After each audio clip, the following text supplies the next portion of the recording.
Are you ready now? No, I'm not ready. You're not Don't ready? go I'm live. ready. Yeah, don't You'll go go live. live? Don't go. Don't go No. live. I already went live. I went live. Okay. Then I guess I'm ready. And I guess we're here. What's going on? It's your boy, the coach. Welcome back to the Coach's Huddle with the Phil Meets family.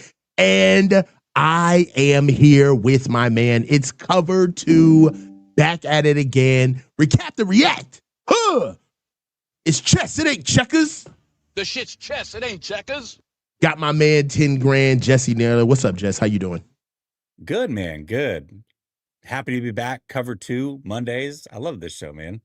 Bro, I got a feeling. It's the show where we're not going to get to half the topics. We're going to get off on some tangent. We're going to have a major disagreement, probably sparked by the chat because, the chat likes to stir things up. So, yeah, it's fun. I enjoy it. I'm here for it all, baby. So, look, this is what I want to get into. Like, look, let's level set. Making topics for today's show was kind of hard. All right. It was a little touch and go. And one of the reasons is because we're actually coming up on the dead period, the illustrious dead period. Okay. This is the period where tennis and baseball rule the airwaves. Okay. And we just have to put up with it. It's 50 days of us making up content, repurposing old takes and narratives. But before we get into all of that mind-numbing content, which we all will painstakingly go through until we get to the end of July, which is the start of NFL football training camp, we got blessed with one last piece of content. The white smoke, the Pope smoke, if you will. St. John Lynch himself donned his presence to Matt Mayoko and gave an interview. A lot of things were covered. We basically went from the very beginning all the way down to offseason. Talked about his approach. They went all the way as low and as granular from approach to John Lynch talking about how they were going to get younger and cheaper. Their approach in free agency worked all the way through their methodology through the draft. And a lot of things were said. But one thing that did come out to me is the context of what John Lynch was saying. And that leads me to my first topic, which is still stuck in Vegas. Lynch said that they had to address the 2023 Super Bowl loss this offseason. I believe one of the direct quotes were they tried to move on from the Super Bowl and then they had to address it. Moving on. And what really struck me is that John really talked about the effect that losing the Super Bowl had on the locker room, the lasting effects and how they really had to find closure. And for me, all of that's cool and it plays, but it is a little surprising that we're here in 2025, less than 2 months away from the start of training camp. And, John was more focused on talking about the loss of the Super Bowl rather than the 6-11 season that we just lost. And I guess the operative question is, why is the team still processing a 2-year-old loss? And did the emotional hangover from Vegas hijack the 2024 season? Go ahead, Jess. I think it definitely hijacked the 2024 season. I think that's pretty clear, but I didn't listen to that interview, and I went back and listened to it a second time after you'd brought this up as a topic, just to make sure I didn't miss anything or miss any context. I didn't feel like he was bringing it up like, oh gosh, 2 years ago was way more important than last year. Because the way that Matt Mayoko phrased some of those questions were he would bring up and compare, okay, well, this offseason compared to last offseason coming off of a Super Bowl. And so John Lynch, of course, has to address the question at hand going back to last offseason compared to this offseason. But he also talked about how 6-11 was a season where they underachieved big time. And that's not what they're here to do. He also talked about how the 6-11 season is it started basically everything this offseason and how it went, and getting rid of Debo and moving on from some of those contracts because they felt like last year coming off the Super Bowl, they wanted to give that team one more chance, but it was clear after a 6-11 season that it was over for that regime, and they had to move on from some of those players, the Hargraves and the Floyds and whoever else, because it just they were too old and too expensive. And so this offseason was about getting younger, bringing in that youth, resetting the clock when it comes to all of the money that's going to be available in the future, re-signing their key guys that they feel like are the core for the next few years. And that was on the heels of a 6-11 season. So I don't necessarily, or I didn't take that interview as if he was, or saying that the team was stuck in 2 seasons ago and what happened 2 seasons ago more so than this last season. And when you look at what has happened this offseason, if they were stuck in 2 seasons ago, they would have ran it back again. And they did anything but. When it comes to a roster turnover of 38%, that's clearly because of a 6-11 season. Yeah, definitely. And I agree. A couple of things is I just threw up some comments that John had put out during the year, and one of them definitely was you know, you just can't keep being aggressive every year. At some point you have to throttle back. Another thing that he said was it's never fun watching good players, good people who help build the culture walk out the door, but again, it was necessary. I think that John really shaped out how they themselves knew that they had some tough things to do this offseason. And really, for me, and I hate to put it out there, like, I'm not a glass half full guy. Everybody knows that, but you gotta love on them when they do the right thing. They have done a lot in a very short amount of time. From moving out from all the players that they've had, then being able to actually stay disciplined within free agency. That's another thing that they said in free agency that we talked about. Even though we warned our fans, I think it's still a tough pill to swallow when you see the players leave. I spoke to how good our roster was. We had swing tackles making huge money.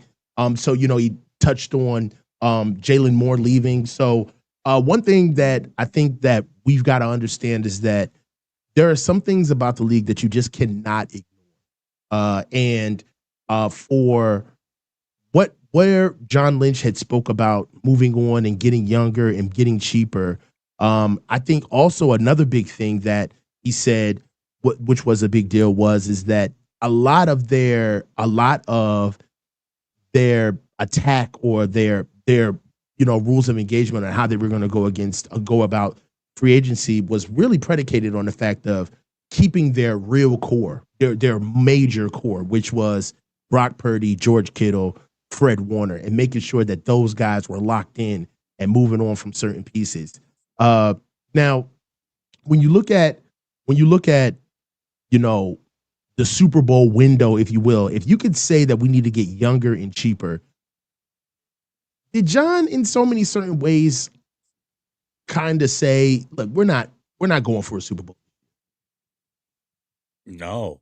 In fact, he said the opposite at the end. He had the chance. He had the opportunity. Mm-hmm. He was asked by Matt Mayoko, what would be success this year? Like, what would define success? And Lynch says it's Super Bowl or bust, essentially. He said, well, what I know is at the end of the season, there is one team that's happy. So I think that ultimately that will define if we are that team or not. Like, it'll Do you define believe whether him? we're happy. I do, man. I've been saying this for a couple weeks. You brought it up. I think we talked about this a couple weeks ago. Does this team really believe that they're a Super Bowl contender? And I've been saying that, yes, I do believe in their hearts, they believe they're Super Bowl contenders. And I think that this backs it up. I will say this team might be the most interesting that I can remember, at least in the short term, when it comes to how much dead cap space they're carrying, yet how much open cap space they still have, how many young players they're expecting to contribute to this team while also still being contenders. I can't think of a team, at least as of late, that has had all of those things going at the same time. Like that's a lot of juggling going on, but the 49ers might prove that it's possible to do all of those things at once, which would be kind of crazy. I got to be honest, man. On the low, they're kind of making me a believer. They really are. I mean, they're okay. The reason why you don't feel like they could have pulled all of this off is when you see how they moved in the offseason last year, you just didn't see them being able to like rip the Band-Aid off, get deals done, be able to stave off, social media hype, move on from players. I said this, and I think you remember me saying this a while ago. Please don't make me look bad on my own channel, which is I said that I'll know that they're serious about winning, or I will know that they're serious about cleaning house if they move on from Debo. I said that. I said that's the one guy that I'm looking at. If they find a way to keep this man, because I think Debo was due to make $28 million this season under us. And I knew like if they paid him that money, then this is Pyongyang, man. Like we're looking at the dear leader. Nothing makes sense. So for me, you got to give him credit. I think the first domino to drop really was getting Saleh.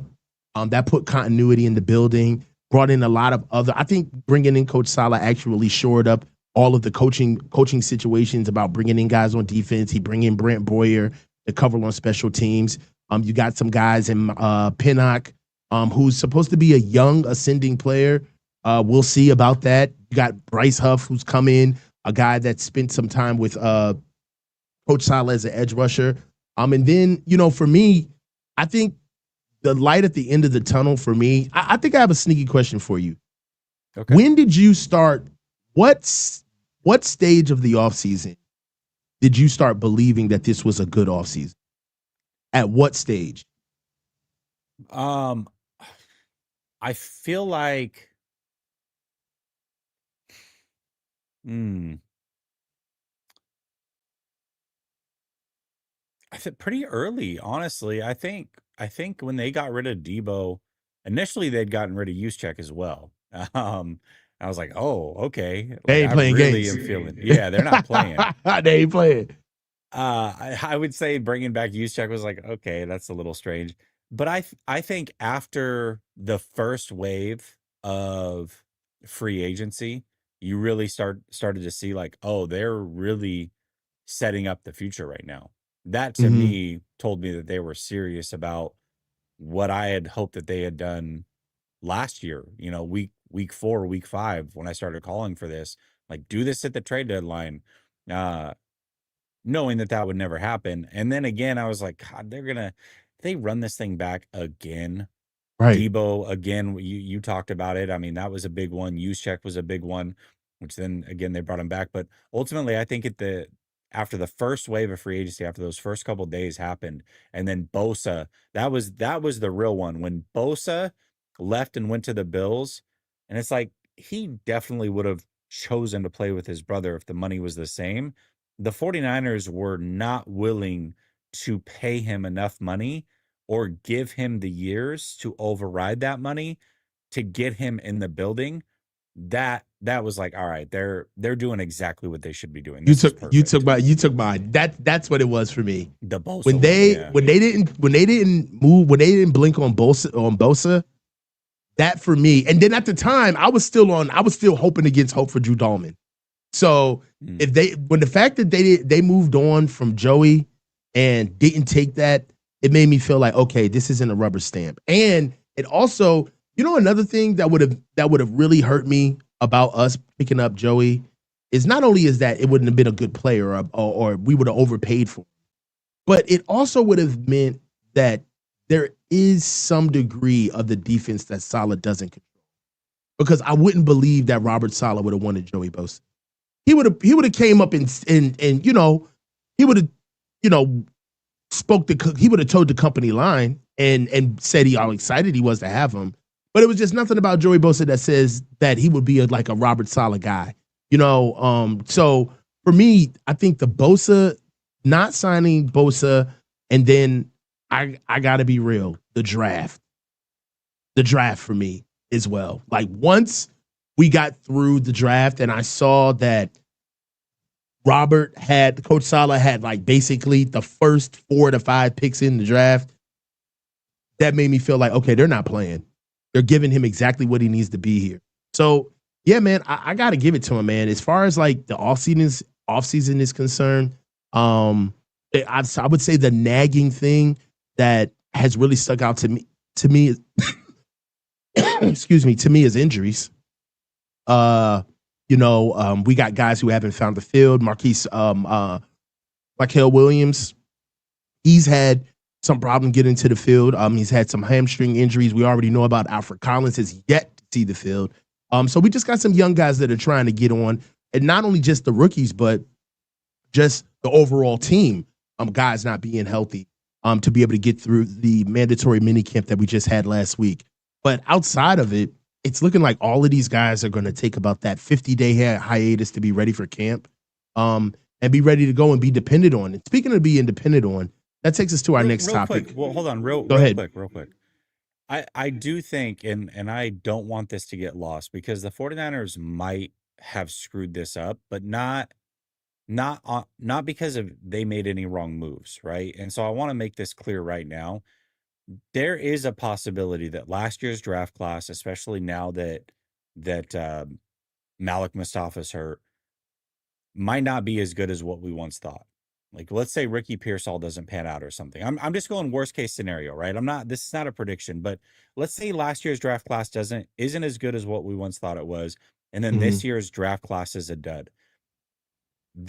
Those two things, like, paired together, means the future of this team in being competitive is set back multiple years, and they could be in trouble, next year going forward because of that.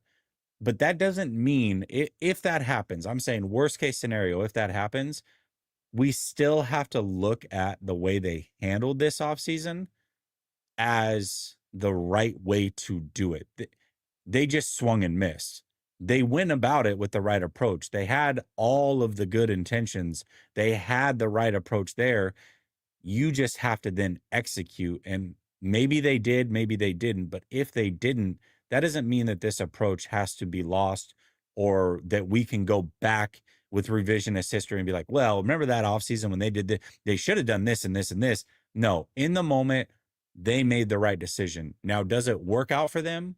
Time's eventually going to tell that, but I don't want revisionist history in a year from now if those draft picks don't pan out and say, oh, well, they completely went about this the wrong way, because resetting the clock the way that they have was 100% the right decision. It just was. Yeah, I love the approach. I think this offseason has taught me more about the organization than I've ever learned about them in years past, especially with this regime, because I think this is the longest regime since I've been a fan that I've ever been a part of. 9 years. It's a long ass time. For me, I think that what I like about what they've done is they've shown me a deeper level of their application of process. I believe that when we're winning, the application of process always seems to be win at all costs. We're going to do what we need to do to make it to the Super Bowl. If we're a guy away, we're going to get that guy. If we're a contract away, we're going to get that contract. And it kind of went from and my personal angst with the team has been because I've seen us go from underground guys to overhyped, overpaid, top-heavy teams. And for me, it has been painstaking to see us go through that journey where you love your team when you feel like, man, everybody here earns their job. Everybody works hard. These guys are going to scrap tooth and nail to win games.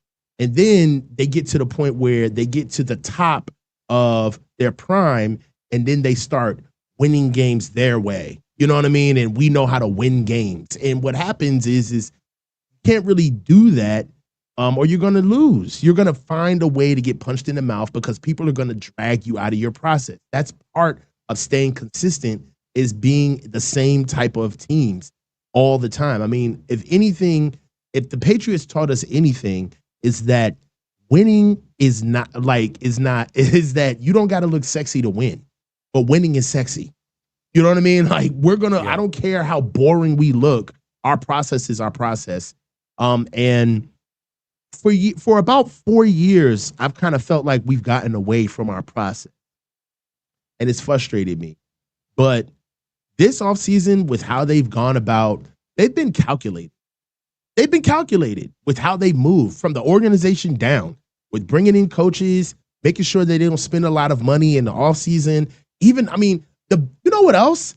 The biggest thing, the biggest MVP moment, the biggest goated moment of the offseason, Brock Purdy's contract. We're like not even talking about it anymore. Have you noticed that? It's a foregone conclusion. Yeah, they did such a good job with the contract.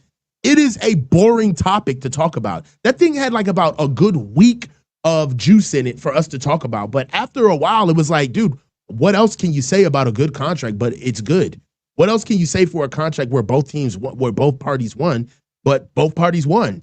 And you know, for me, it's let me see that the organization is calculated. They do move in a certain way, but it's just they know how to adjust to the environment that they're in. That's what changes the process that they choose. And the environment that they're in fiscally right now is causing them to change their process. And the fact that they changed their process this quickly on a dime and seemingly has been able to execute. Now, we don't necessarily know if we're going to get success from the moves, but this harkens back to your point that you just made, that I'm not more focused on the win-loss of the end result, but I'm more focused on the fact that they went out and did it. Like they went out and actually made the attempt of trying to be a team that is, look, we're not going to cut off our nose to spite our faces. We're not going to get out here in free agency and try to get with the Joneses and get all of these names in here so we could so we can look good for the first month of the season and then fall off. We understand that our cap is in hell right now. We've got to eat a lot of dead money. I mean, we've done a phenomenal job. So I want to get into our next topic because, you know, that's about as positive. You better clip that. That's about as positive you're going to get me on this team for the rest of the year. One thing that I wanted to bring up is the D-line vision clear or is it crowded? We've had a lot of guys come in on the defensive line, particularly let's just go with the interior defensive line. We've got Kalia Davis, Jordan Elliott, Kevin Givens, Alfred Collins, CJ West, Sebastian Valdez, Evan Anderson. Moving along into edges, we've got Sam Akunau, Bryce Huff, Robert Bill Jr., Michael Williams, Yatir Matus, Teron Jackson, Jonathan Garvin, and Nick Bosa. Flat out, the first 5 draft picks were on defense. Lynch says the bar has been raised, but with veterans gone and no more splashy names around like Javon Hargraves and DeForest Buckner or Eric Armstead, with those veterans gone and roles undefined, is this a competition or a full-on identity crisis in the trenches? Who is going to make a name for themselves? Have they intelligently designed this defensive line, or are they simply throwing as many bodies at the problem as possible?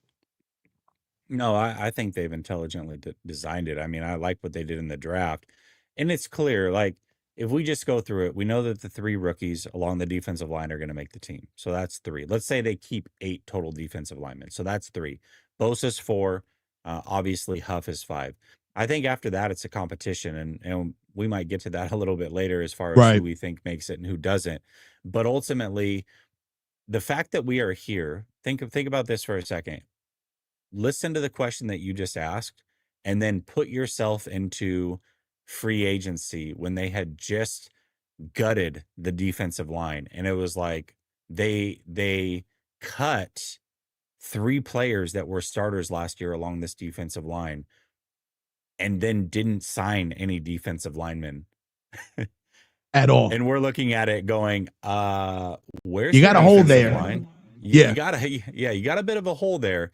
Versus the question now is it too deep, essentially? Like it's a pretty damn good problem to have. Now, yes, I think when you look at the back end, there's a bunch of fluff and guys that ultimately have no chance of making this team. But that's every team, really. I mean, right now you're at 90 plus men on this roster.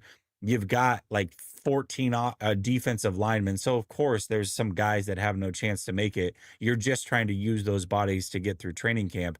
But I can say that about every team. At the very least, though, you've got 5 for sure. Hey, these are your 5.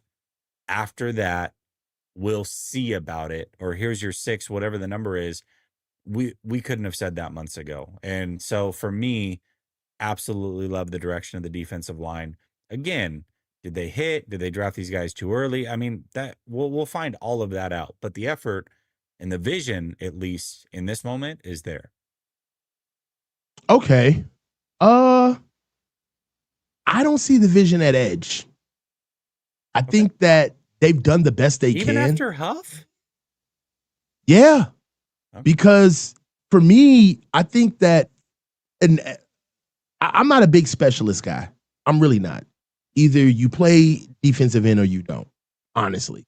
And I've got to be able to see what Bryce Huff is going to do with us on an extended amount of time. Robert Bill Jr., nobody's talking about him taking a step in. This is what, year 3 for him? No, he's not going to make this team, I don't think. Yeah.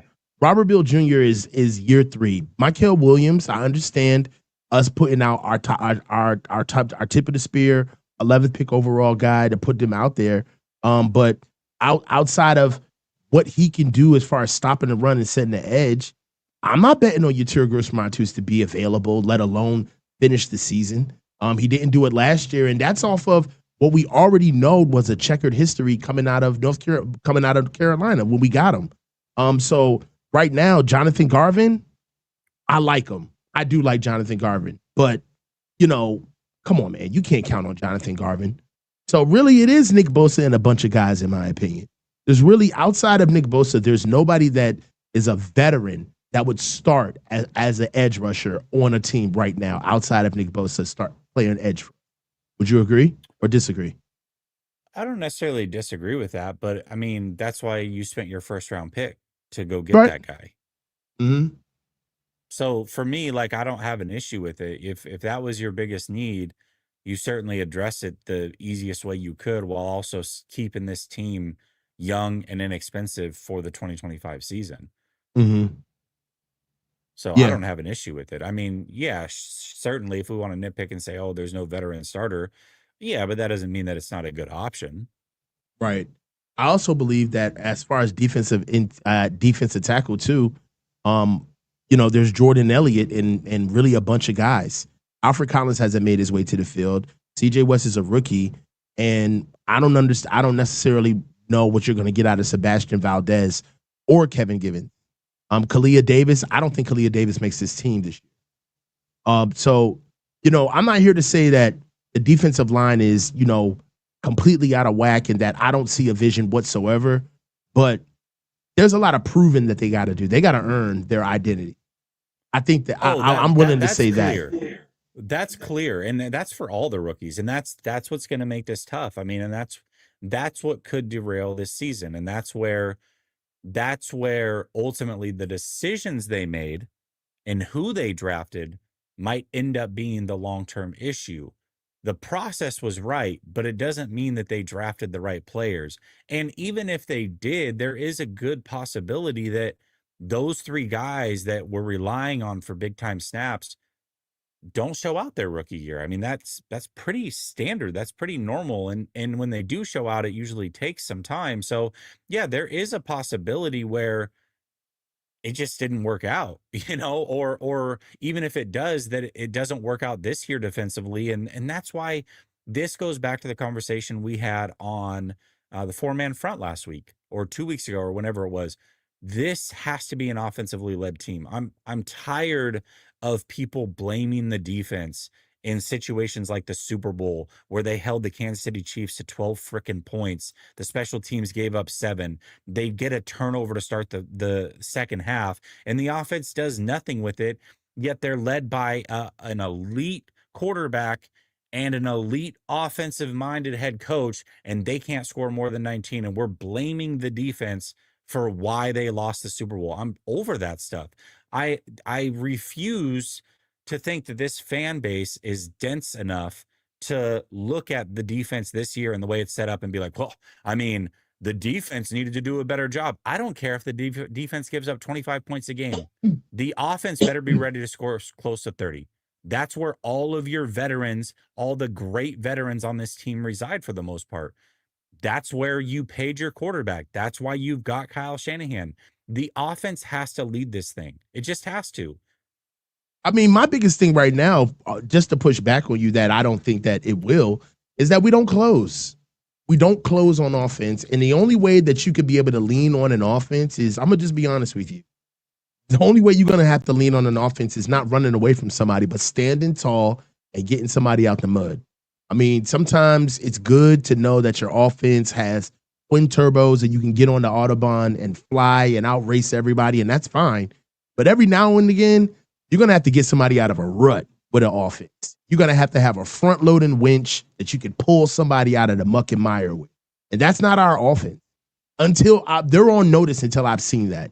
This is not an offense that can churn out the last 8 minutes of a game and kill and take the air out of the football and kill an offense on the field. I mean, kill a defense on the field. That's not what they do, bro. And particularly, really a lot of it is two reasons, quite honestly. They don't invest in the offensive line, and Kyle will not commit to it near the end of the year. He just doesn't do it. So, go ahead. Well, I mean, that's, and that's where we're going to have to see if Kyle's evolved this thing. I mean, and that's the beauty of this season. And that's what I'm so excited about, is that the 49ers are either going to lose a bunch of close games and it's going to be the same old, or they're going to figure out how to win these close games, because these games are going to be closer this year. They just are. And if they figure out how to win those games, then to me, when you look at the future of this team, you can legitimately say, okay, you know what? Kyle learned something throughout the course of the season where he had to learn how to manage tight game situations down the stretch. That will make him better when that situation arises the next time, hopefully, if there is a next time and they're blessed enough to get that situation in the Super Bowl. Maybe now he's had the practice versus in the past, they're sitting there blowing teams out repeatedly. And then when they get in that situation, it's like, oh my, what happened here? It's like they got punched in the mouth for the first time and they don't know how to react. They're finally in a tough fight and their cardio gives out on them. That's what the beauty of this season is that they are going to be in those situations, and Kyle is either going to elevate repeatedly in those situations or he's not. And we'll find out. Yeah. I mean, for me, this is what I like about it is this, we've been thrusted back into the proving grounds. And I love it because we've got a favorable roster. I mean, we got a favorable schedule.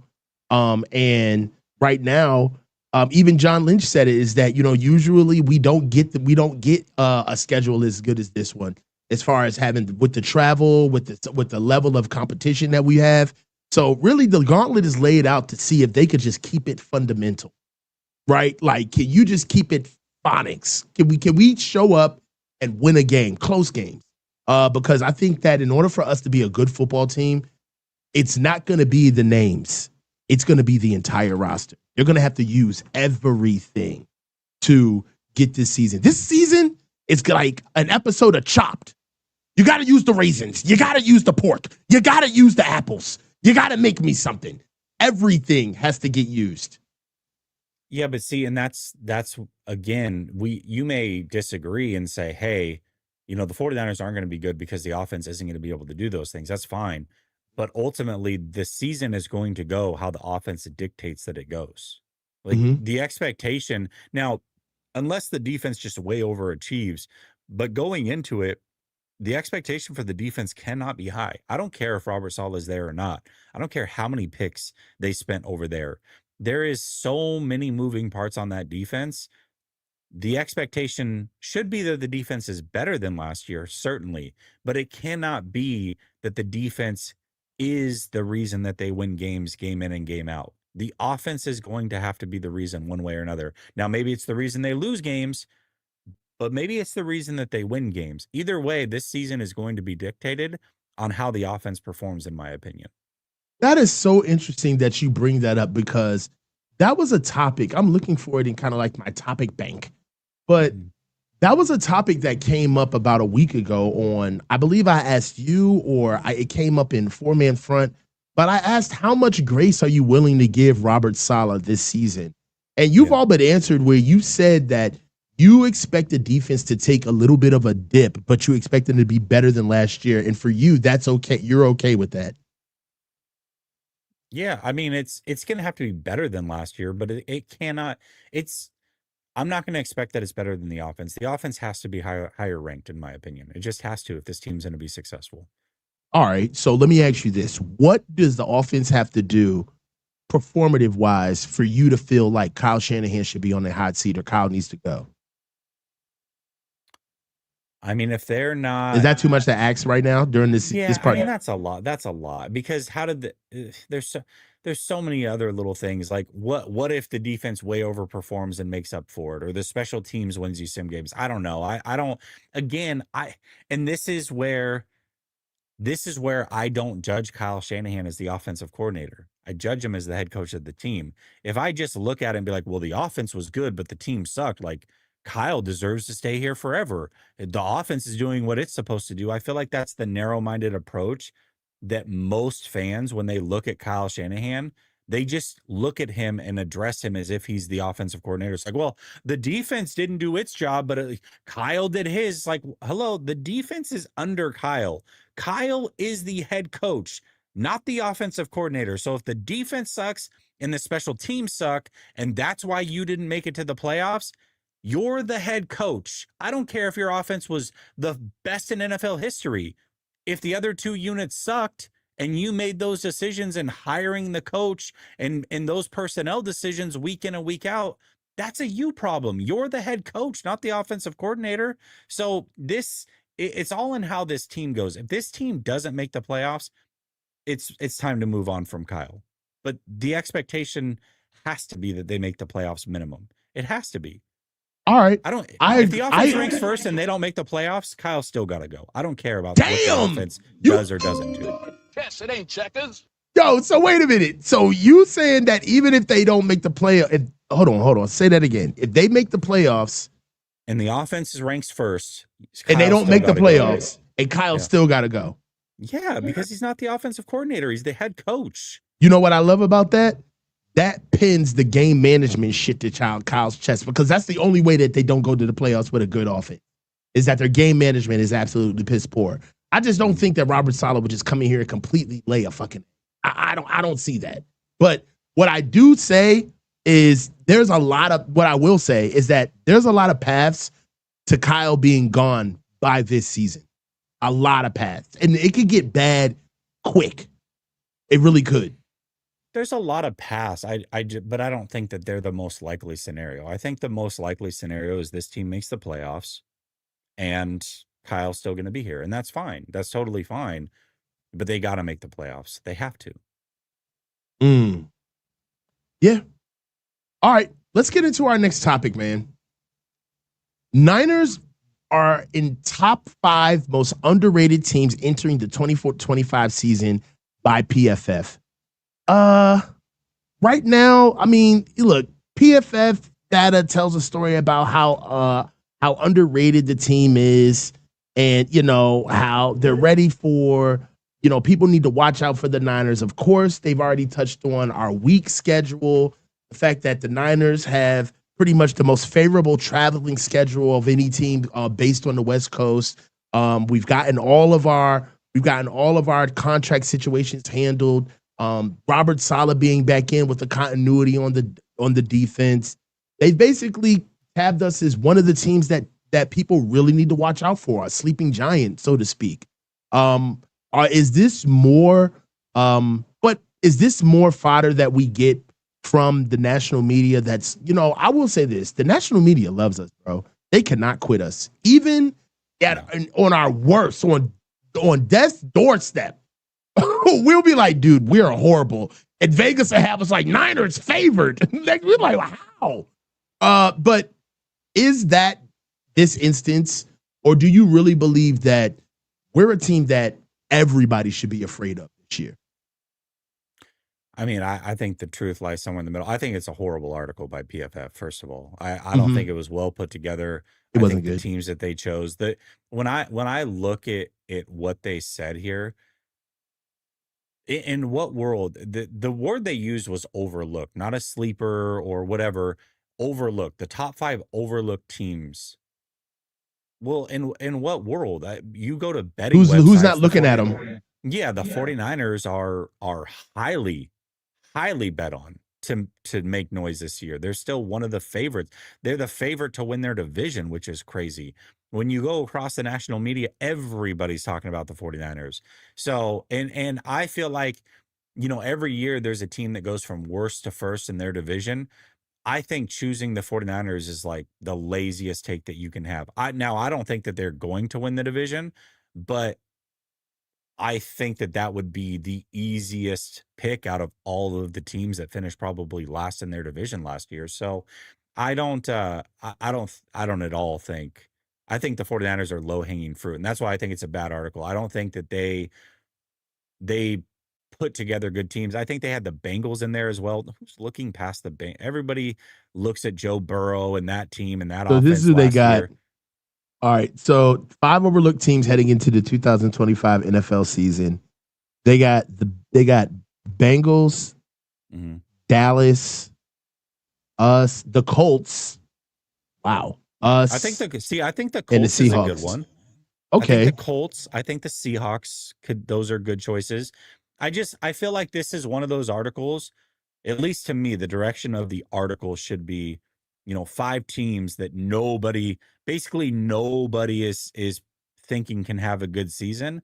And then you're kind of making some bold predictions. I just don't look at the Bengals or 49ers as bold predictions in this scenario, which is why I think the article sucks. In the write-up, it says, despite dealing with a slew of injuries and key players, the 49ers were the NFL's second highest graded team with a losing record in 2024. When healthy, this team is loaded with stars, including quarterback Brock Purdy, running back CMC, wide receiver Brandon Ayuk, tackle Trent Williams, all the names, whatever. If all or even most of those players play 17 games, the 49ers have a real chance to return to the postseason. Purdy has played well enough throughout his career to sign a massive contract extension through this offseason. However, as his supporting cast crumbled last season, so did his production. On the bright side, Purdy is the highest graded quarterback in the NFL through week 6 last season. That came at a time when the 49ers had a healthy supporting cast aside from McCaffrey. Look, it is a bit of a lazy take. You're kind of seeing a team where it's really not easy. It's not really anything to write home about when you're saying that the Niners got good bones. We're probably one of the most loaded teams as of probably within the last 3 to 4 years. So when we taking a step down, it is kind of disingenuous to say, who's a sneaky team right now? The Niners. It's like, I see what you did there. And it wasn't like, hey, this team might win the Super Bowl. It was, to make the postseason. Like, oh, really? Wow. Way to go out on a limb that the 49ers might make the playoffs. Everybody's picking them to make the playoffs right now. I got something for you, though. Is PFF trying to play like they're trying to like set the bar to kind of give us like an easy win? We're like, yo, they're a sneaky team to make the playoffs. Like as if to say that we're that bad that if making the playoffs this year would be a success. Let me ask you another question. Do you think that making the playoffs is something that is a standard bearer for us, or would it be a success based on what we've been through in the offseason? Because both two things, they're the same. We both made the playoffs, but just the trajectory of what we're supposed to do versus a goal is two different things. Do you look at this as a goal, or do you look at this as an expectation? Oh, making the playoffs is an expectation. Making the playoffs is an expectation. I think anything above and beyond that would be awesome. Like if they won a game in the playoffs or made it to an NFC championship somehow, I think that would be going above expectation. Above and beyond, yeah. Yeah. But expectation is they make the playoffs. Whatever happens after that, in my opinion, is cherry on top.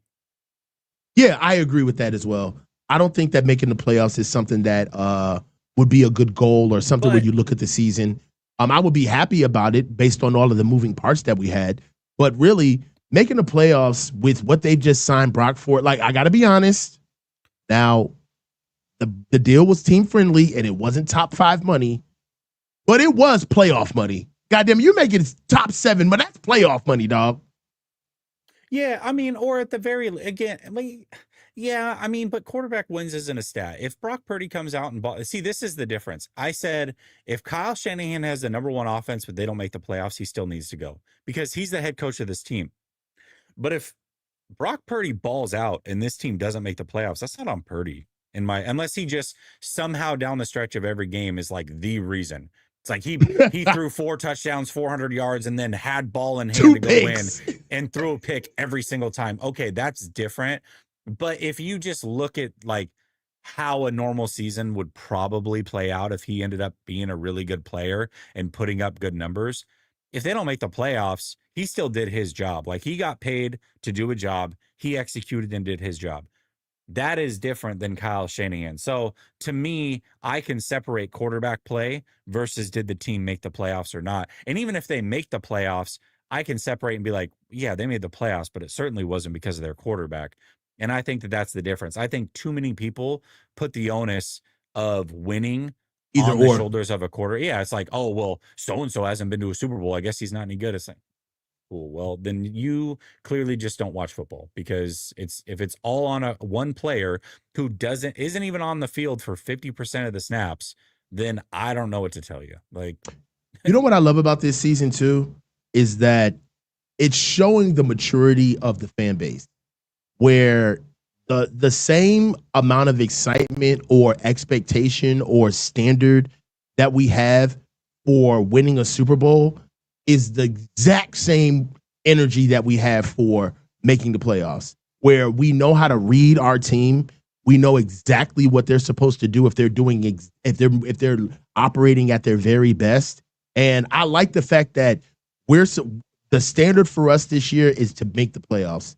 And there's nobody like poo-pooing the season like, well, we're not a Super Bowl team this year. Like, whatever.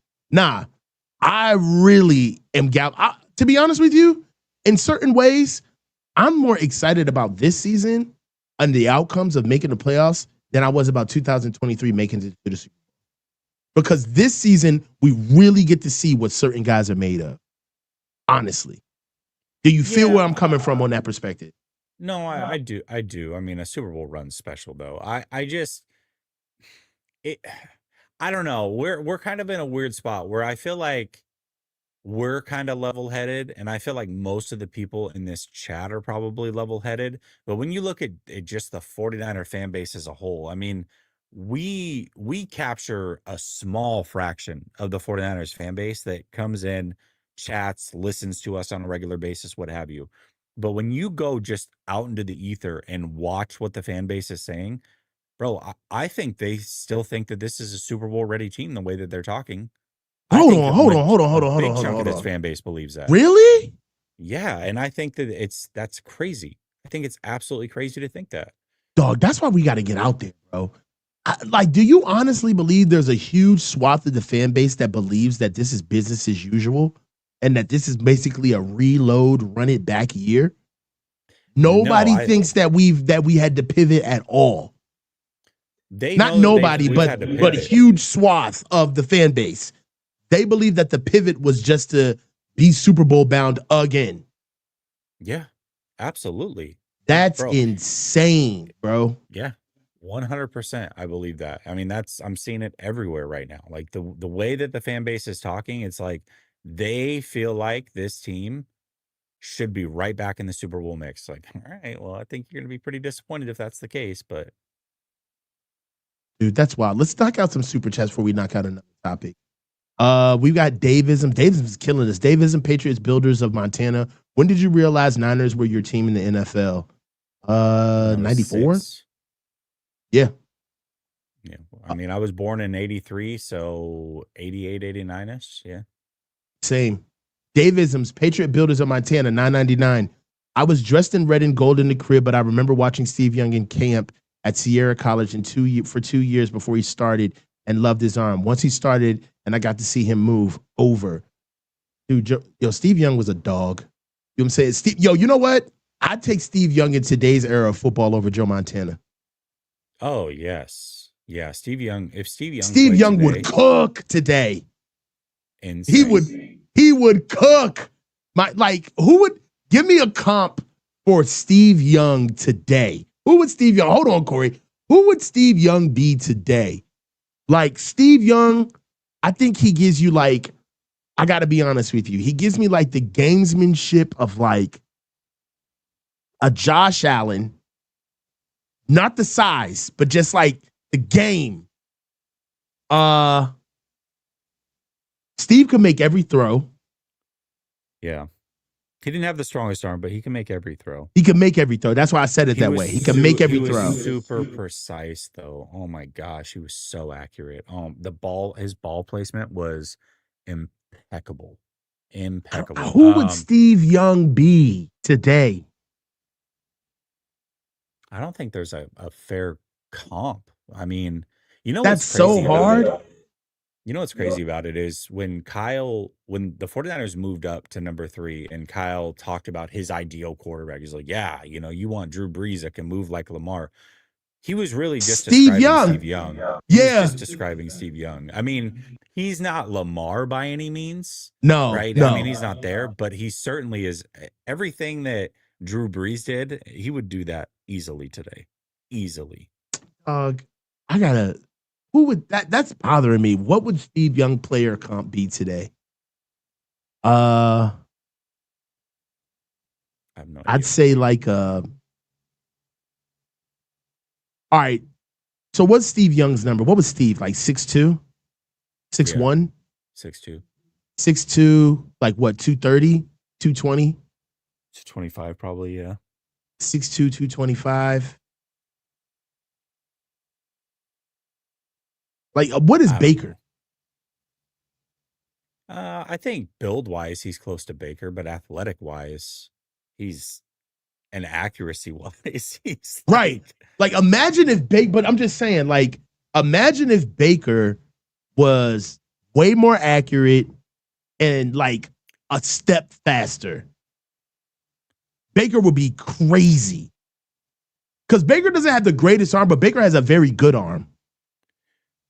Baker has a better arm, I think, than Steve. Like as far as just a howitzer, I mean, he's got a strong. He's actually, I think he's a cross between, like athletically, I actually think he measures up with like Hurts a lot, like build and athletic wise, he's very close to Hurts. Stout. And then he's just got the pinpoint accuracy that.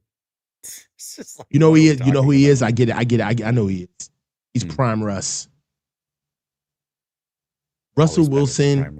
Hold on, Russell Wilson with poise and like mental acuity, like processing. Like Russ was a little bit of a robot.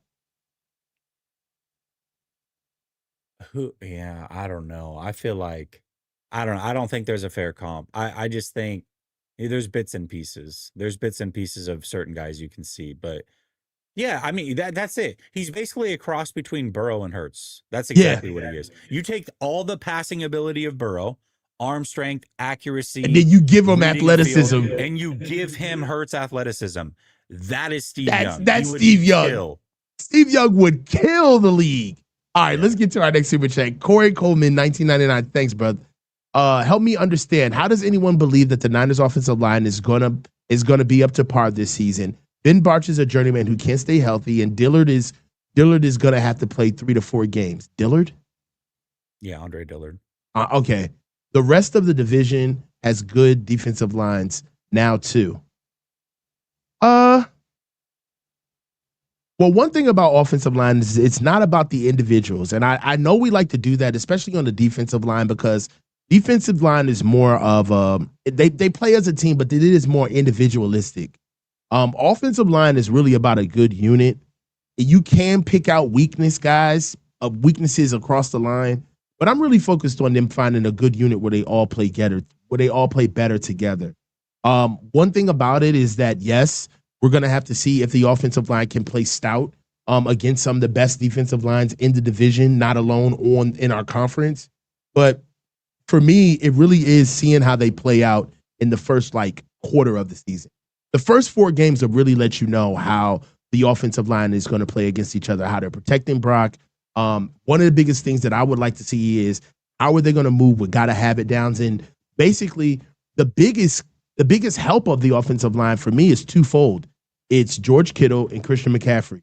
the way Christian runs and sets up blocks, he intelligently helps out the offensive line. That's one of the reasons why when we don't get a runner that have Christian McCaffrey's caliber, the offensive line gets kind of exposed even more. So it's a tough hill to climb, but we gotta roll with who we got.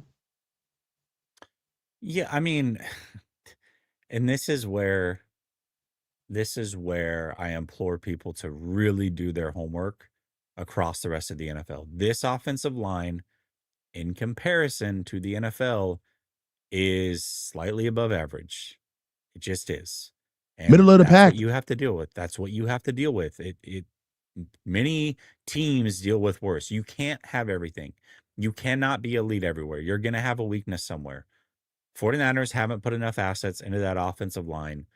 They are going to be weaker than what you want them to be there, but they're still better than over half the league there. They just are. Yeah. I mean, it's sad, but, there used to be a time where if you didn't have trenches, you weren't going to win, period. But the game, they've taken a lot of the physicality out of the game where not having a good offensive line really doesn't hurt you as much. I mean, you got to understand this. The reason why you got an offensive line is because when you're a defensive end, you could literally cut the head off of a quarterback with your body if you caught him blindsided. You could hit him and land on him, right? You could play within the echo of the whistle. You could get in the back and use slap techniques and drag people down. They're trying. The hip drop tackle has been taken out. The clipping, all of the stunts where they ear hold offensive linemen to make double stunts off of tackles, crackbacks, all of this stuff that they used to do to really harass and attack offensive lines, that stuff has been taken out of the game.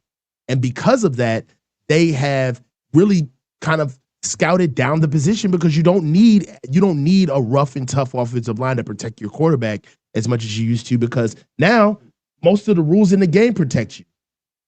So you don't need an offensive line. And to be honest with you, the athlete kind of outpaced the position where, because they made things a lot more softer on offense, man, all of the best and greatest athletes are playing on defense. All of your best, biggest athletes are not going to play guard. There's a lot of backup D tackles in the NFL that are all pro guards. I'm telling you. There's a lot of third string defensive ends in the NFL that are all pro tackles. They just don't want to play offensive line because there's no money in it. All right, from certain perspectives, and a lot of guys, they know what they know. But really, the athletes, they're interchangeable. It's kind of sad. Well, yeah, I mean, obviously, it's what you grew up playing and chose to play. I mean, it's like the running back position. Yeah. The effects of the running back position in what it was for the last 5 years or so. Now it's starting to get paid again, but this 5 years isn't going to be felt for another 10 or 12 years. We'll see. The running backs might be really, really weak in about 10 years for a 5 to 7 year period, because the running back position was kind of scrapped by the league. But we're not going to feel those effects until much later on, when all those young kids who were choosing positions to start their NFL careers and Pop Warner are like, I'm not playing running back. There's no glory in running back. I want to be a receiver, a quarterback, whatever, a safety. So yeah, I mean, those effects aren't going to be felt for many years to come. Awesome, man. Let's get into a couple of more super chats. Dave Isms, Patriot Builders of Montana, 199. Bold take: Brock more interceptions than Jimmy G ever in 2025.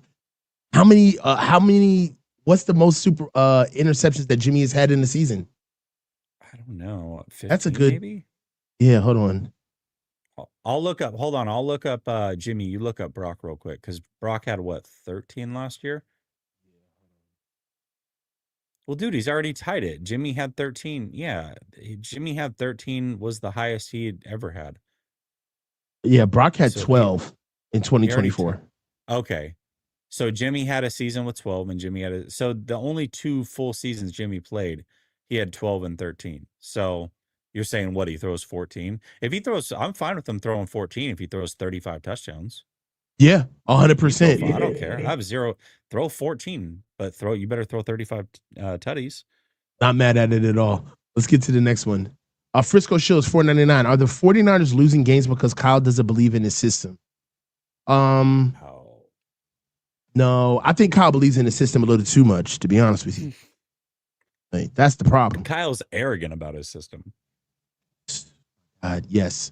All right, let's get in. NAFCA broccoli.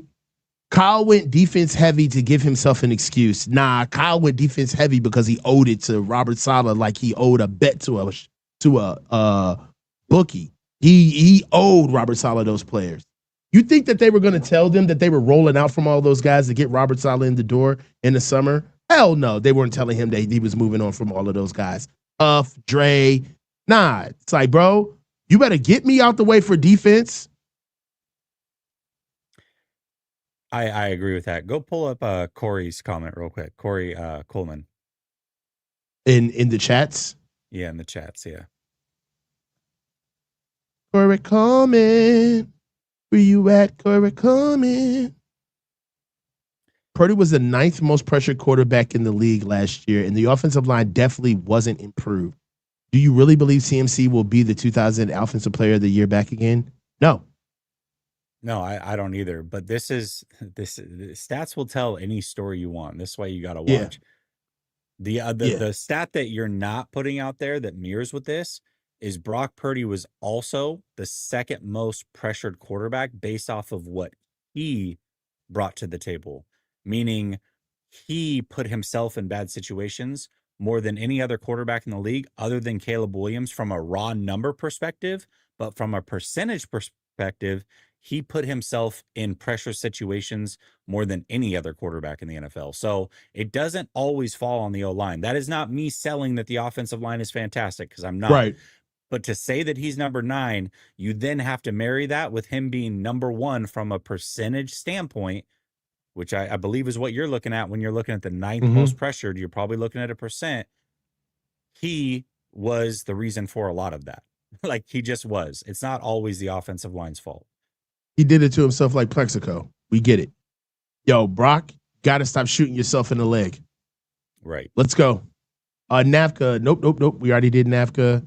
NAFCA, $5. Thank you. I think it's possible for us to go to the Super Bowl with the schedule. I'm not saying they will, but it's possible. Love both of y'all. Keep doing y'all. Thank you, man. I don't know about Super Bowl, but once we get into the playoffs, I'm ready to talk about anything.